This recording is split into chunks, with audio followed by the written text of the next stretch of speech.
ดาน้ำแข็งเหล้าแรงอ่อนเซมันดีคือตอนแคมป์ต้นกายฮือหลอมวนเนอใจมองมุงมองไว้ก็เอาเขาเจ้าฮอดมาตั้งวงโฮมกันกินหลอกก็มันดีคือตอนแคมป์ต้นกายฮือหลอมมองก็เขากินยาว่าหมอเมาตึกยาว่าหมอเกาเขาเป็นตาจุ้มโอยก็ลีเขาคือตอนขึ้นผิดหมอกันกำอืดรอตาจออันปันเพราะว่าเฮาเยาตั้งเนิ่นมามึงแรงฝ่าพังสั่งไล่คืนเมลิเมทอนล้อมวนสอนโดย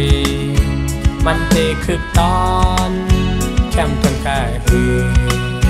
สั่งขึ้นไล่ทอน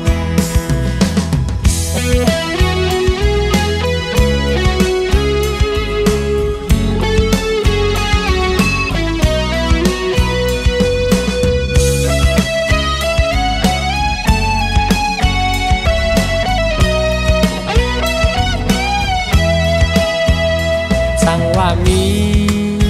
วีจังวีสิงไปแทงปลาโซดาน้ำแข็งเหล้าแรงอ่อนเซมันดีคือตอนแคมป์ต้นกายฮือหลอมวนเนอใจมองมุงมองไว้ก็เอาเขาเจ้าฮอดมาตั้งวงโฮมกันกินหลอกก็มันดีคือตอนแคมป์ต้นกายฮือหลอมมองก็เขากินยาว่าหมอเมาตึกยาว่าหมอเกาเขาเป็นตาจุ้มโอยก็ลีเขาคือตอนขึ้นผิดหมอกัน